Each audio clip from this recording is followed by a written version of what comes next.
Vous avez fait une contre-assemblée départementale la semaine dernière. Donc apparemment ça s'est bien passé, plus d'une centaine de personnes étaient présentes. Qu'est-ce qu'il en est ressorti? Alors, en fait, on a organisé une contre-assemblée dans le parc du département, enfin à côté du parc. On voulait la faire dans le parc, mais le département, comme réponse politique, a préféré nous fermer le parc, donc on a dû se réunir dehors. Et qu'est-ce qui en est ressorti? En fait, l'idée, c'était alors que le département promeut le lien, qui est donc une route périphérique en plus pour étendre toujours plus la ville, nous, notre idée, c'est de dire que les habitants de la métropole et au-delà sont légitimes à décider de comment doit être aménagé leur territoire de vie immédiat. Du coup, on s'est rassemblés par thématique, donc sur la biodiversité, sur l'agriculture périurbaine, sur la métropolisation, c'est-à-dire les villages dortoirs plutôt que des villages vivants, sur les transports évidemment. Et on s'est réunis par groupe, et du coup on a discuté ensemble, échangé, et de là sont sortis tout un tas de propositions alternatives qu'on remet aujourd'hui au département et aux candidats au départemental pour inventer un avenir différent de celui que nous propose le département à base de béton et de villes qui grandissent.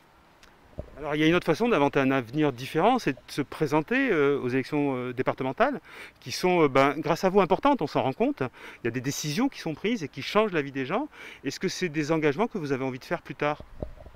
Non, nous on va rester du côté militant et du côté de l'opposition, mais par contre on considère que c'est la société civile qui fournit le matériel pour les candidats. Donc nous on va proposer du contenu, on va rendre visible l'expression populaire et les désirs des gens, et après à eux de s'en saisir. Est-ce qu'il y a des candidats, justement, puisqu'on est en pleine période électorale, qui sont venus s'intéresser à vos propos? Alors oui, tout à fait, il y avait des candidats qui étaient présents à l'Assemblée de samedi, mais on leur a demandé, et ça a été assez bien suivi, de ne pas faire leur campagne électorale. Qu'ils étaient là pour s'inspirer des propositions qui étaient faites, pour prendre la température de la volonté populaire, mais pas pour présenter leur programme, et ça a été très bien respecté. Parce que nous, notre objectif, c'est pas de construire une espèce de liste d'opposition pour gérer le département à la place du département. D'autant que ce qu'on a vu lors de cette assemblée-là, c'est que ce qui se pose comme question pour les gens, c'est leur bassin de vie en général, et c'est pas nécessairement les limites administratives du département ou de la métropole ou d'autres choses. Nous, ce qui nous intéresse, c'est de dire que les gens, et c'est un acte politique en soi, les gens qui vivent ici, ils sont légitimes à décider de comment ils veulent vivre. Alors, vous avez dit une chose intéressante pendant cette conférence de presse. Vous avez dit la communication qui est faite sur le lien par le département est un mensonge politique pur et simple. Donc, d'une certaine façon, vous faites de la politique. Alors oui, tout à fait, on fait de la politique. On ne fait pas de la politique électorale, c'est un petit peu différent. C'est-à-dire que là, on considère que pour l'instant, la manière d'élire le département et les régions, par exemple là, il n'y a aucun programme qui est sorti pour les départementales. On sait qui se présente, on sait quelles alliances sont faites avec qui, mais il n'y a pas de contenu en fait.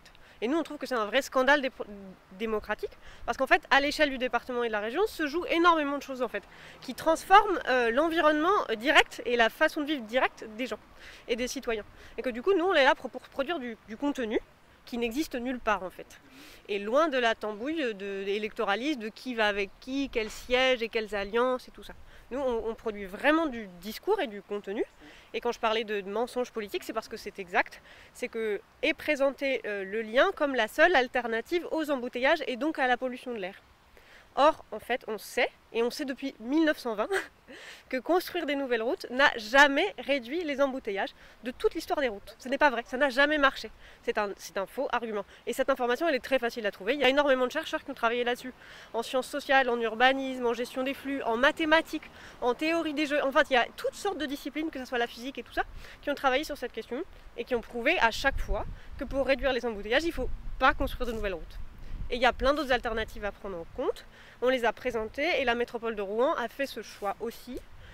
Le périphérique est une notion qui est en train de disparaître de l'urbanisme en fait. Là où il est construit, il y a beaucoup de villes qui pensent à le fermer. Et les autres qui devaient les construire reviennent en arrière parce qu'évidemment ce n'est pas une solution. Et il y a beaucoup d'autres alternatives à promouvoir. Alors, vous avez été un peu entendu par le département, au-delà de vous fermer le parc pour votre assemblée. Ils ont réagi négativement ou positivement d'ailleurs?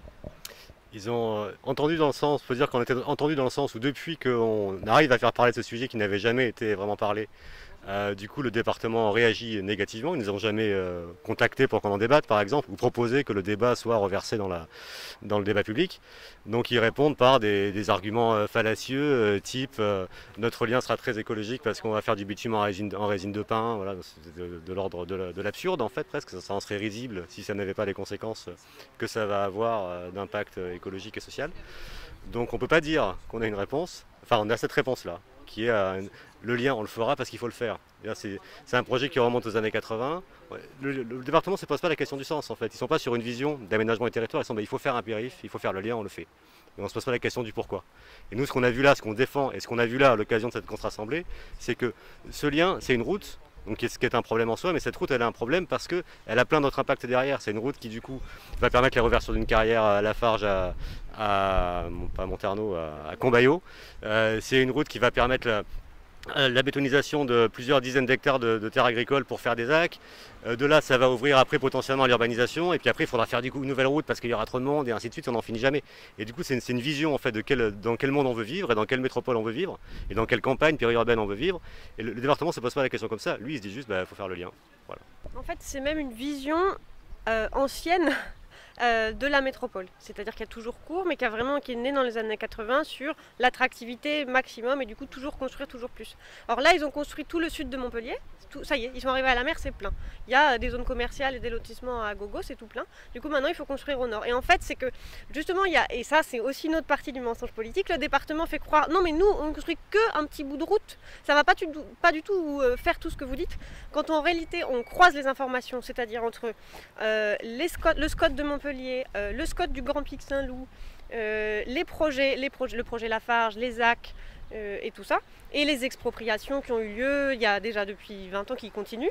En fait, là, ça nous dessine un tableau très différent. C'est pas juste une petite route intercantonale. En réalité, c'est un périphérique. C'est une liaison entre deux autoroutes et sont prévues beaucoup d'urbanisations à venir et qui sont déjà là en fait. On est déjà à 70 hectares de ZAC prévus qui ont besoin du lien.